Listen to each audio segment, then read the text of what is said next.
노일부득 달달박박 사람 이름입니다. 일단은 보기부터 볼 건데요. 보기는 이제 4번의 보기 수특 112쪽이죠. 보기 2번부터 읽어볼게요.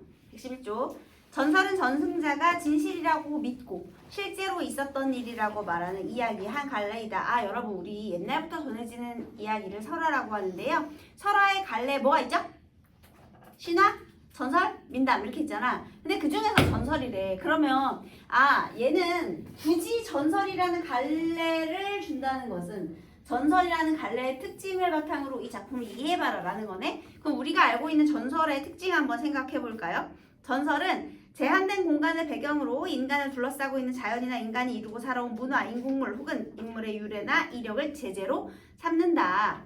인간 중심적이죠. 전설은 그 이야기가 거짓이 아닌 사실임을 나타내기 위해 일반적으로 대상의 제시, 대상의 연유, 증거물이라는 구성 요소를 가진다.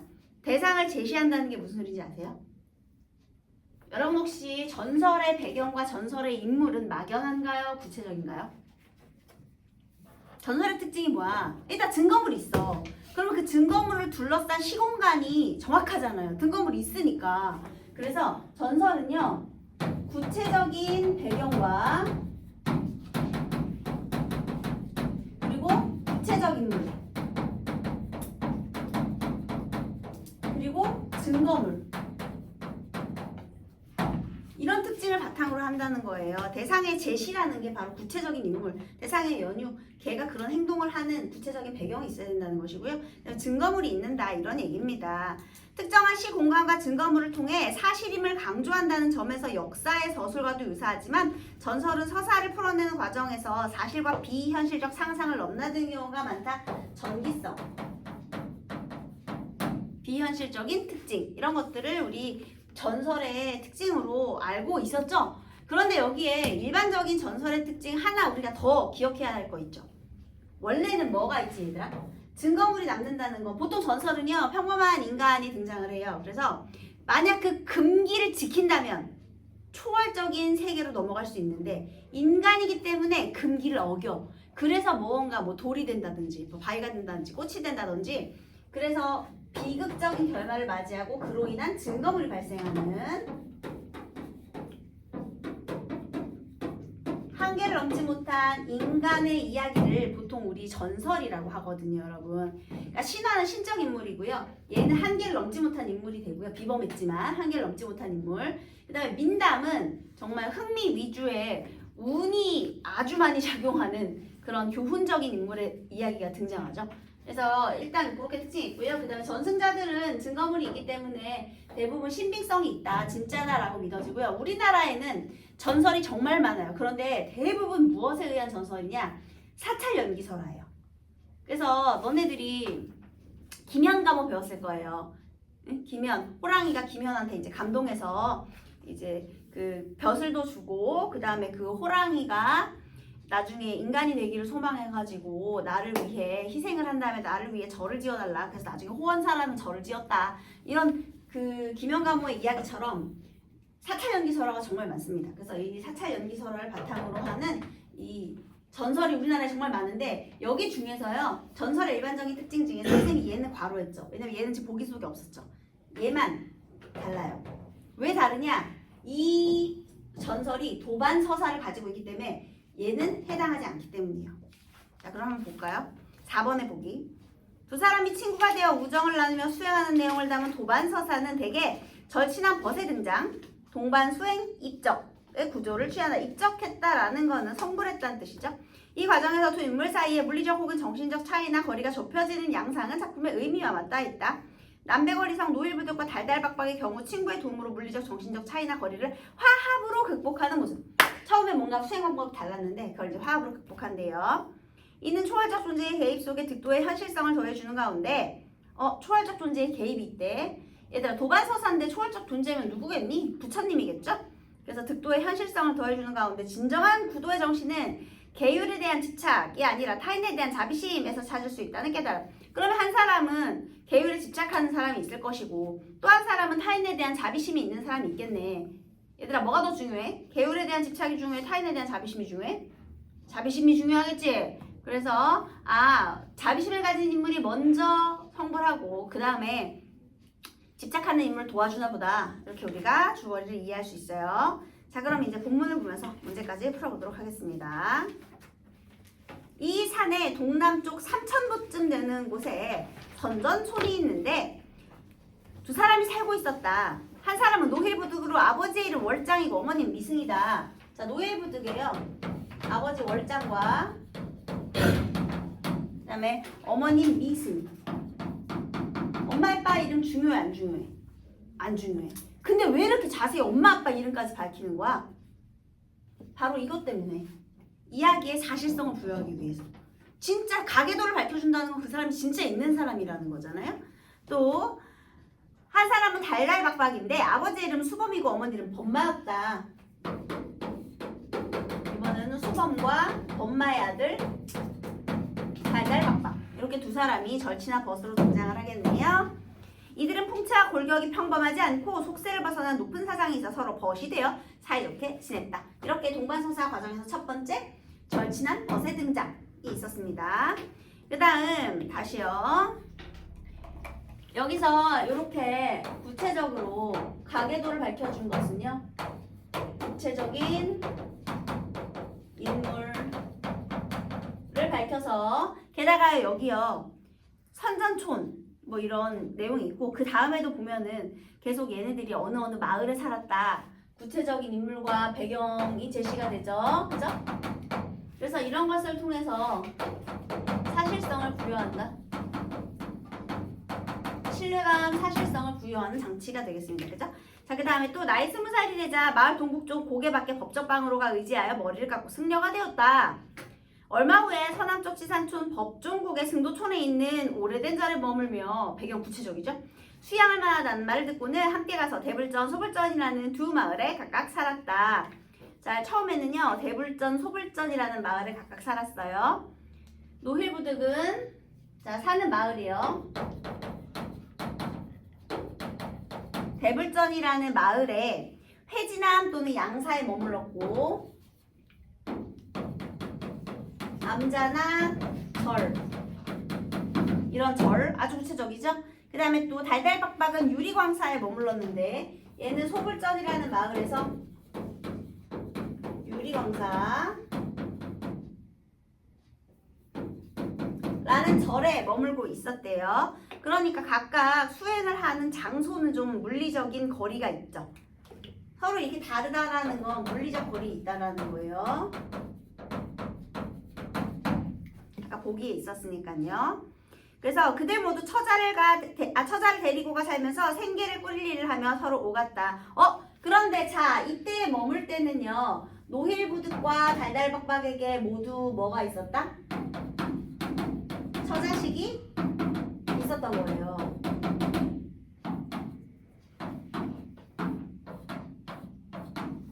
속세와 인연을 끊었어, 못 끊었어? 못 끊었어. 처자가 있었다는 얘기는요. 여기에서는 아직 속세와의 인연을 끊지 못했다는 거예요.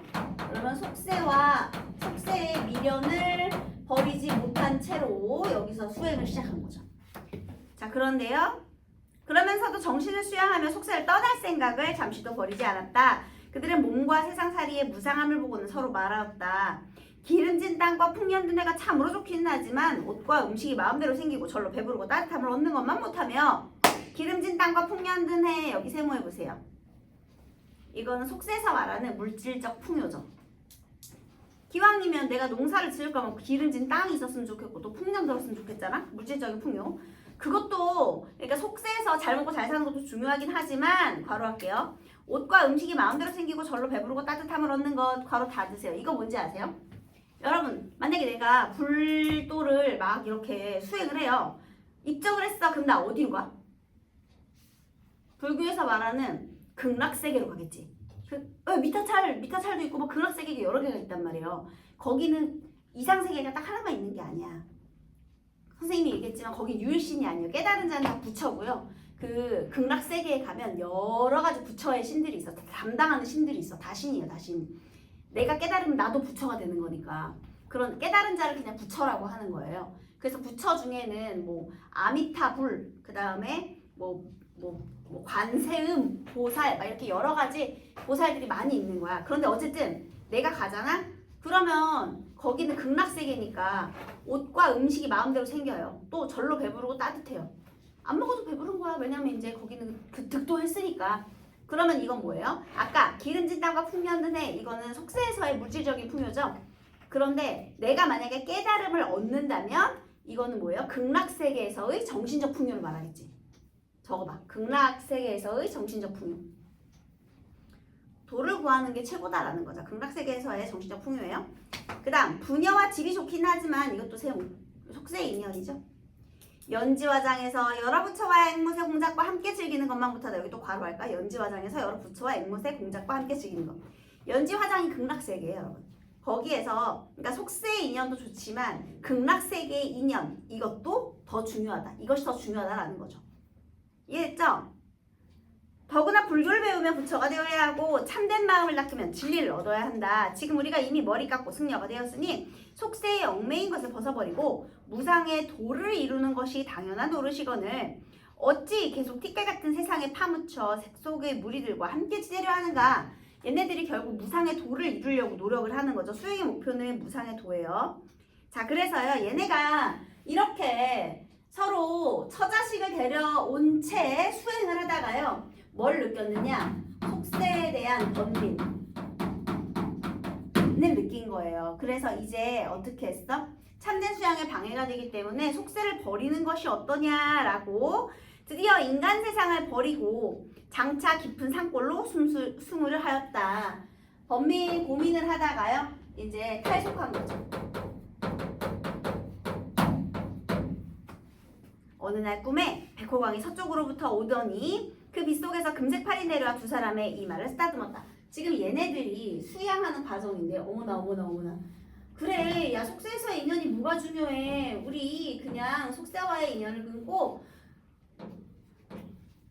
참된 수양을 하자라고 했거든요.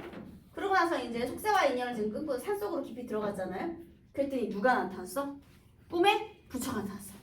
그래서 금색팔 백호광 이거죠. 부처님은 항상 이렇게 후광이 있으시잖아요. 백호광을 얻은 부처님이 등장하셔가지고 금색팔로 이 말을 쓰다는 건데 뭐예요? 잘했다지. 칭찬해주는 거지. 그래 속세와의 인연을 끊는 건 잘했다. 1단계 통과. 이렇게 된 거예요. 그래서요 깨어나 꿈 얘기를 하니 두 사람의 꿈이 똑같아 함께 오랫동안 감탄하였다. 이렇게 된 거야. 마침내 100월살 묻은 곡으로 들어갔는데 달달박바는 그러니까 숨으러 하니까 미안해요. 순서 바로 잡을게요. 얘네들이 속세와 인연을 끊으려고 하니까 부처님이 꿈에서 칭찬을 해줬어. 그래서 진짜 속세와 인연을 끊고 들어가는 거죠. 그래서 박박사는 북쪽 고개 사자함의 털을 잡아 8자의 판잣집을 짓고 살았으므로 판방이라 하였고 박박사 이쪽이죠. 그래서 이제 탈속했죠. 그래서 얘는 판방에서 수행을 한 거죠. 그 다음에 부득사는 동쪽 고개 돌무더기 아래에 있는 곳에 방을 짓고 살았기 때문에 뇌방이라 하였다. 뇌방. 역시나 아직까지는 물리적 거리가 있어요. 그죠? 각기 암자에 살면서 부득은 부지런히 미륵불을 구하고 자 뇌방에서 또 수련 방법도 차이가 있어요. 얘는 뭘 했대? 미륵불을 구하고 박박은 미타불을 연구를 하였다. 여러분 여기서요 두 부처의 차이가 있어요. 이게 무슨 소리냐면요 너네 혹시 궁예 알아? 궁예 어느 사람 뭐 하는 사람이죠?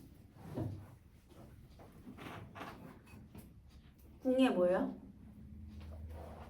내가 미륵불이니라 이거 몰라요 여러분? 관심법의 1인자잖아. 그 미륵불이 뭐 하는 사람인지 아세요? 중생을 구하기 위해서 미래에서 온 부처예요. 다시 미륵불은 선생님이 아까 부처님이 종류가 여러 명이 있다 그랬잖아요. 미륵불은 뭐 하는 사람이냐면 중생을 구제하러 온 미래 부처예요.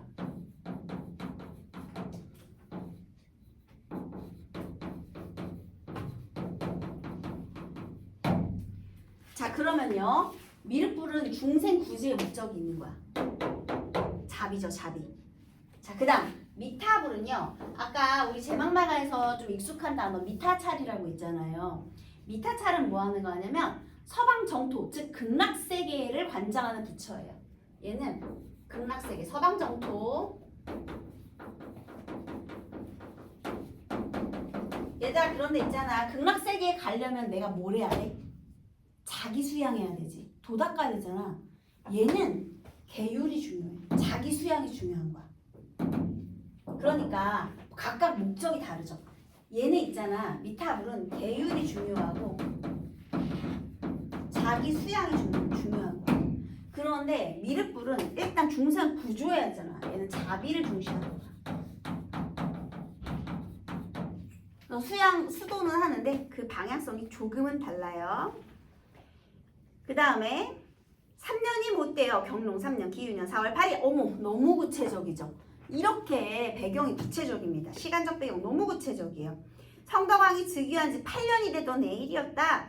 해가 저물어갈 무렵 20살가량 되어 보이는 아주 아름다운 여인의 모습에 낭자가 갑자기 난초와 사양 냄새를 풍기며 북쪽 암자에 당도하고 자고가기를 간청하며 시를 지어 바쳤는데 그 내용은 다음과 같다. 자, 북쪽 암자니까요. 달달박박한 데 도착한 거예요. 근데 벌써 여러분 냄새가 나죠. 부처일 것 같은 냄새. 그죠? 어쨌든 아리따운 여자가 화장품 냄새 확, 향수 냄새 확 풍기면서 등장을 한 거예요. 그러고 나서 이야기를 하네요. 나그네 걸음 늦어 해가 지니 온 산은 저물고 길 막히고 성은 먼데 사방이 고요하네. 지금 이거 뭐예요? 이 낭자가 처한 상황, 어려움에 처했죠. 이 시를 통해서 알 수 있는 건 이 낭자가 굉장히 난처한 상황에 처했다는 거예요. 그러고 나서 자 거기다가 상황 제시 적으세요. 사방이 고요하네 옆에는 상황 제시. 오늘 밤은 이 암자에서 머물고자 하니 자비로운 스님께서는 화내지 마십시오. 아, 암자에서 머물고자 하니 스비고좀 화내지 마십시오. 한마디 이건 뭐예요? 요청이죠, 요청. 얘들아, 20살밖에 안 된 여자가 깊은 산 속에서 길을 잃었어요. 옛날에 전기가 어디냐.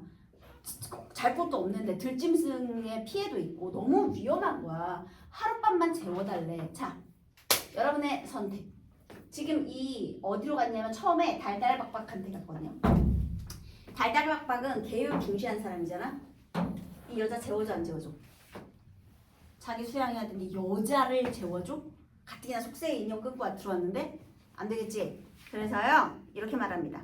절은 깨끗함을 지키는데 힘써야 하므로 그대가 가까이 올 수 있는 곳이 아니오. 이곳에 머물지 말고 빨리 떠나시오. 자, 단칼에 거절했죠. 그래서 거기다 계율 중시 거절 이렇게 적으세요. 계율을 중시했기 때문에 거절했어요. 자, 낭자의 요청이 있었어요. 그런데 얘는 계율을 중시한 사람이었기 때문에 이 계율을 중시했기 때문에 얘를 거절한 거죠. 근데 생각해봐라. 그럼 얘 어디로 가야 돼? 이 여자는? 좀 짠하지? 자, 그 다음 이번에는 낭자가 남암으로 가. 또 이전과 같이 한 청하니 똑같은 말을 이 노예부득한테도 한 거죠. 자, 그러자 얘는 어떻게 했을까? 그대는 이 밤중에 어디에서 왔소? 낭자가 대답하였다. 저의 고유하고 맑은 모습이 태어와 같은 몸인데 어디로 가겠습니까? 다만 어진 선비의 뜻과 소원이 깊고 덕행이 높고 견고하다는 말을 듣고 장차 보리를 이루도록 도와주려는 것입니다. 여러분, 불교에서 말하는 보리가 깨달음이에요. 느낌적인 느낌이 있죠? 깨달음을 주러 도와주러 왔다. 왠지 부처 같은 느낌이 들지만 그러면서 이제 또 시를 썼습니다. 해에 저문 깊은 산길에 가도 인가가 보이지 않네. 또 역시나 난처한 상황. 소나무 대나무 그늘은 더욱 깊건만 난처하죠. 골짜기의 시냇물 소리가 오히려 새롭네. 뭔가 새로워? 그러면 새로운 뭔가 변화를 암시하네. 자고가기 애원함은 길을 잃어서가 아니라 높은 스님을 인도하기 위함이네. 여기 줄 쳐볼까요? 높은 스님을 인도하기 위함. 이렇게 시험을 목적으로 찾아왔구나를 알 수가 있어요. 바라건대 내 청만 들어주시고 또 누구냐고 묻지 마시오. 정체를 감춰야 되니까요. 보득사가 듣고 놀라며 말했다. 이곳은 부인과 함께 있을 곳이 아니지만. 자, 일단 얘도 계율을 완전 잊어버린 거야? 아니, 계율을 알고 있었죠. 여기서 중요한 포인트는 계율을 몰랐던 게 아니야. 계율을 알고 있어. 그렇지만 중생의 뜻에 따르는 것 또한 보살에게 하나지요. 더구나 깊은 골짜기에 밤이 어두웠으니 어찌 소홀히 대접할 수 있겠소. 자, 얘는요 계율을 생각해서 거절했지만 얘는 계율이 중요하지 않다는 게 아니야. 계율보다는 뭐가 더 중요했기 때문에 중생을 구제하는 자비의 정신이 더 중요했기 때문에 요청을 승낙하게 되는 거예요. 그죠? 부득사가 이렇게 낭자를 이제 재워주기로 했습니다. 그리고는 그녀를 맞이하여 절하고 암자 안에 머물게 하였다. 자, 근데 그 다음 밤이 되자 부득은 마음을 맑게 하고 몸가짐을 가다놓고 반벽에 희미한 등불을 켜고 고요히 연불을 하였다. 고요히 연불을 하였다 줄치세요. 그래서 얘가 있잖아. 만약에 속세의 번뇌를 잊지 못했다면 야, 예쁜 여자가 와가지고 막 화장품 냄새 막 향수 냄새 풍기면서 옆방에서 자고 있네. 내가 심란해서 잠이 안 와. 이랬으면 얘가 득도를 못했을 거예요. 얘는 그냥 본업한 거야. 그러니까 정말 너무 안타까운 마음에 재워준 거야. 사심이 요만큼도 없어. 이 여인으로 보는 그런 마음 없는 거야. 사특한 생각이 없고 정말 너무나 가련하고 불쌍하기 때문에 승낙을 했다는 걸 여기서 알 수 있는 거야. 거기 본업에 충실이라고 적으세요. 연불했잖아. 사특한 마음이 없어. 자, 이제 부처가 첫 번째 시험을 했고요. 그 다음 낭자가 두 번째 요청을 합니다. 두 번째 시험에 내가 산기가 있으니 스님께서는 집자리를 깔아주십시오. 헉, 산기가 뭐야?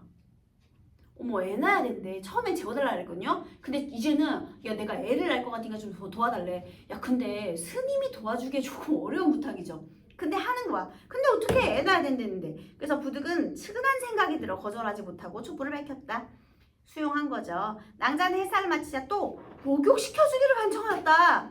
아니, 이번에는 자기를 좀 시켜달래. 여러분, 이 요청의 난도가 점점점 고난도가 되고 있어요. 수행자가 들어주기 어려운 부탁인데요. 근데 만약에 있잖아. 그냥 어떠한 어려움도 없이 자기를 시켜달라 그러면 거절했겠지. 그런데 애를 낳잖아. 자기 몸을 가누기가 어렵잖아.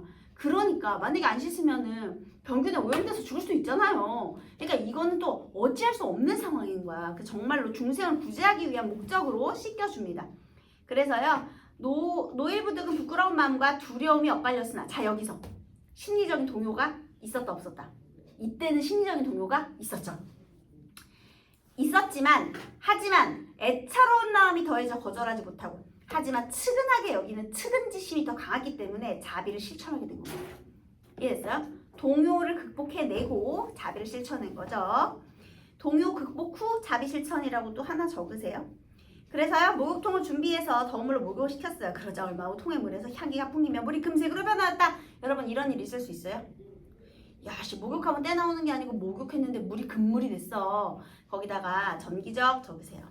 전기적인 요소 아까 비현실적인 사건 전개. 그래서 낭자가 우리 스님께서도 물에 목욕을 하십시오. 헉? 갑자기 여기서 뭐야? 같이 목욕해? 뭐라 수도자가 들어주기 어려운 부탁인데요. 뭔가 이상함을 느꼈으니까 얘도 마지못해 그 말에 따르자 문득 정신이 맑았더니 피부가 금빛으로 변하고 갑자기 옆에 하나의 연화대가 생겼다. 연화 의자가 생겼어요. 왜 우리 부처님 그 불교 그림 보면은 이렇게 연꽃 의자 같은 거 이렇게 부처님들 앉아 계시잖아요. 그래서 그거 말하는 거야. 낭자 거기에 앉기고 나면 말하였다. 나는 관음보살인데. 아, 관음보살이었네. 부처님 중에서도. 여러분 관음보살이 뭐 하는 보살이냐면요. 그러니까 되게 많지. 이 미륵불은요. 구해주는 거, 어려움에 처한 사람, 중생을 구제해주는 사람이고요. 이 관음보살은요. 우리가 소원 빌 때 혹시 법당 가보셨나요? 이 영석고에서는 이런 거 하지 않냐? 관세음보살, 관세음보살. 관세음보살이 뭐 하는 사람이냐면 민중의 소원을 들어주는 역할을 하는 거예요. 그래서 아까 그랬잖아. 뜻이 깊고 뭐 소원이 간절하니 내가 도와주러 왔다 그런 말을 하잖아요.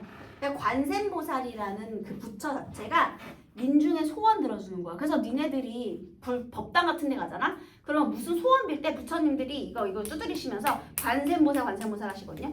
그 관세음보살이 민중의 소리를 듣는 역할을 하시는 분이기 때문에 그래요. 그래서 어쨌든 얘가 관세음보살이 와가지고 대보리 큰 뜻을 깨달음을 이루도록 도와주었다 라고 이제 마지막에 이 자기의 정체를 밝히죠. 정체는 마지막에 밝히고 사라졌습니다. 한편 박박은 이렇게 생각하였다. 오늘 밤 노일이 반드시 계율을 더럽혔을 것이니 가서 실컷 비웃어주리라. 평소에 얘가 자비를 중시하는 걸 알고 있었기 때문에 얘는 분명히 여자 재워줬을 것 같은 거야. 그래서 처음에 놀리려고 갔거든요. 그랬더니 노일이 연화대에 앉아 미륵 손상이 되어 광채를 발하고 있었다. 그래서 자기도 모르게 머리를 조아리고 얘를 갖춰 말하였다. 왜냐면 이제 부처가 됐으니까. 어떻게 이렇게 되셨습니까? 연유를 자세히 말하니 박박이 탄식하며 말하였다. 나는 마음이 막혀 요행이 부처님을 만나는데도 도리어 예우하지 못하였습니다. 여러분 수행 방법 잘못된 거 인정을 해야 해. 인정했지? 거기다가 자신의 수행 방법이 잘못되었다는 걸 인정하고 후회하는 거예요. 아, 수행 방법이 잘못되었구나 인정하고 후회해요. 큰 덕이 있고 지극히 어진 스님께서 나보다 먼저 성불 하였으니 옛날에 교부들 잊지 마시고 함께 도와주십시오. 여러분 있잖아요. 원래는요. 선생님이 아까 맨 처음에 전설의 특징 기억하십니까? 얘네들이 조금 비범한 인물인데요. 인간의 한계를 넘지 못해서 비극적인 결말을 맞이한다 그랬잖아요. 예를 들면 며느리 바위에서 용서와 며느리 바위에서 며느리가 착한 행동을 했기 때문에 어떤 스님이 그 큰 시아버지인 큰 부자를 벌하려고 했어. 그 장자라고요. 큰 부자. 그 장자네 집을 연못으로 만들려고 했는데 그 며느리가 착하기 때문에 달아날 기회를 줬거든요. 절대 뒤돌아보지 마라. 그 금기를 지키라고 했는데 며느리가 뒤를 돌아봤어. 그래서 이제 바위가 된 그런 거거든요. 그러니까 착한 마음을 지녔지만 인간의 금기를 깨지 못해서 대부분 이렇게 증거물이 생겨나고 비극적 결말을 맞이하는 게 전설의 일반적 특징이라면 얘는 아까 선생님이 도반서사라고 했잖아요. 비극적인 결말 대신 이거 대신 입적하는 거야. 봐봐. 그러니까 그 금기를 지켰더니 어떻게 된 거야? 성불했잖아. 신적 존재, 초월적인 존재로 넘어가는 거야. 그러니까 항상 그 금기라는 것을 깨지 못하면 인간으로 머물지만 그걸 깬다면 초월적인 존재로 넘어가는 거야. 그래서 여기 부처의 시험이 등장한 거야. 이것들이 다 금기였죠.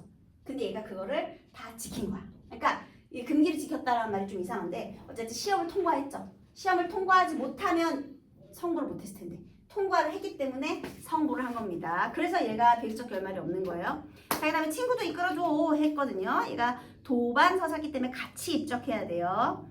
노일이 말하였다. 통 안에 아직 남은 물이 있으니 목욕을 할 수 있을 것이요. 박박도 몸을 씻자. 부득처럼 무량수 부처가 되어 두 부처가 엄연히 마주대하게 되었다. 아, 동반 입적한 거죠. 아까 그 보기에 나왔듯이 산하의 마을 사람들이 모두 이 일을 듣고는 참으로 귀한 일이다 하였다. 두 부처는 설법을 하고 구름을 타고 가버렸다. 함께 입적했어요. 1054년 을미년에 신라 경도광이 이 사실을 듣고는 정유년의 사신을 보내 큰 절을 짓도록 하고 백월산 남사라고 편액하였다. 백월산 남사 네모하세요. 그게 바로 증거물입니다, 여러분. 사찰 연기설화의 증거물 적으세요. 사찰 연기설화의 증거물. 그래서요. 이렇게 둘이 같이 승낙했기 때문에 얘는 성불했고요. 얘도 도움을 주어 같이 성불 이런 결과를 가지게 되었네요. 자, 그렇다면 일단 답을 맞춰보도록 하겠습니다. 1번 윗글의 내용과 달리 가장 윗글의 내용에 이해로 적절한 것은 정답 몇 번일까요? 달달박박은 승려이면서도 가정을 이루고 생계를 잇기 위해 노예부득과 달리가 아니고 둘 다예요. 처음에. 그 다음 노예부득은 자신이 꿈을 꾼 것을 계기로 하여 달달박박을 설득해 산골로 들어가. 아니요. 둘이 같이 꿈을 꿨잖아요. 그 다음 그리고 얘네가 그 설득해서 산골로 들어가서 살기로 결정한 게 아니라 부처님이 칭찬해줘가지고 들어간 거예요. 속세를 떠나려고 하면서 달달박박은 속세에 미련을 두었지만 아니요. 둘 다 떠났죠. 달달박박은 단박에 거절했지만 여기까지 괜찮거든요. 노예부득은 주저할 만한 어떤 이유도 찾지 않고 아니요. 이유를 찾았죠. 그래서 좀 그 계율을 알고 있었지만 자비로운 마음이 더 컸기 때문에 수용을 한 거예요. 수행 과정에서 받은 세속적인 유혹을 물리쳤다고 생각한 달달박박은 자신과는 달리 노예부득은 비슷한 유혹에 쉽게 넘어갈 것이라고 생각하고 놀리려고 왔죠. 자, 그 다음에 2번에서 다 맞는데 뭐가 틀렸니? 5번 보세요. 목욕통, 연화대 같은 특정한 인공물이 증거물이 됩니까? 아니요. 이런 건 남아있지 않아요. 증거물은 절입니다. 그 다음 AB에 대한 설명으로 가장 적절한 것은 당연히 4번이에요. 궁극적인 목적이 있고 없고. 자, 그 다음에 4번에서 틀린 거 고르는 건데요. 이것도 굉장히 쉽습니다. 나머지는 3번인데요. 나머지 다 맞는 거니까 읽어보세요. 노예부득은 부지런히 미륵불을 구한 것에서 달달박박은 연부라는 것에서 수행 방식의 차이를 보이고 있으며 여기 괜찮거든요. 근데 정신적 거리로 인한 갈등과 반목. 여기서 갈등하고 반목했어요? 그건 없어요. 그냥 수행 방법에 차이가 있었을 뿐. 차이로 인해서 누가 먼저 성불하고 아닌 거 있었죠. 자, 이런 게 있고요. 자, 그 다음 우리 향가의 원앙생각 19체 향가 중에요.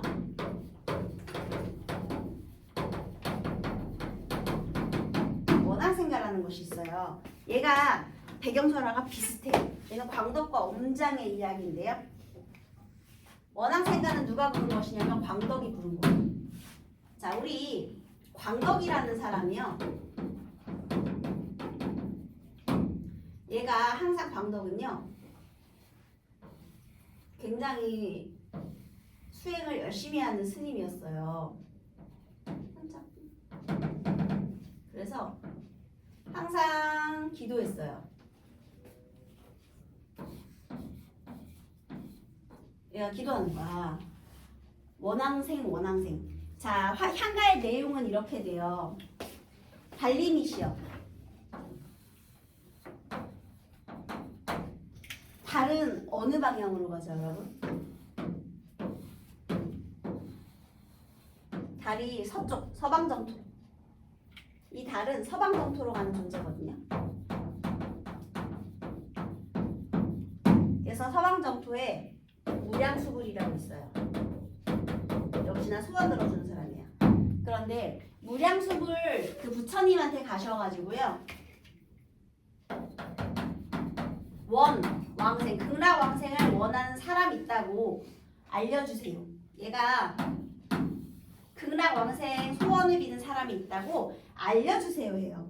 다시 달림이시여 무량수불 앞에까지 가셔서 원앙생 그리는 사람이 있다 그렇게 알려주세요. 자, 그러면 달은 소원을 들어주는 사람이에요. 얘 소원은 뭔데? 원앙생. 그러면 얘는 소원을 들어주는 사람이 아니라 소원은 전달자가 되겠죠. 전달의 매개체. 그 다음에 소원을 들어주는 사람은 누구야? 무량수 부처. 기원의 대상이에요. 대상, 매개체. 그런 다음에요. 여기서 또 우리 주술성이 등장하는데 어떤 주술성이 있냐면요. 무량수불은 얘가 48가지의 대업을 이루어야 48가지의 대업을 이루고 부처가 된다고 선언한 사람이거든요. 그래서 얘가 48가지의 큰 대업을 이루어야 돼요. 그런데 얘가 이렇게 말합니다. 만약에 나를 도와주지 않는다면 네가 어떻게 이 대업을 이루겠냐. 그러니까 그 48가지 대업 중에는 나를 부처로 만드는 것도 속해 있다. 이렇게 협박을 하거든요. 그래서 왜 우리 구지가에서도 배웠잖아. 신령스러운 존재 협박하는 구조에서 주술성이 있다. 그래서 얘도 똑같이 이 어떻게 48가지 대업을 이루시겠냐라고 협박하면서 어쨌든 이렇게 얘기를 해요. 그래서 중요한 건 얘가 극락왕생을 했어. 이 뒤가 볼 때래요. 광덕과 같이 친하게 지내는 엄장이라는 스승이 있거든요. 그래서 광덕은요 저기 성불을 했어요. 이렇게 결국 어느 날 성불을 했거든요. 그래서 아내가 있잖아요. 엄장이 그의 아내를 데려왔어요. 그리고 부부의 정을 맺었어요.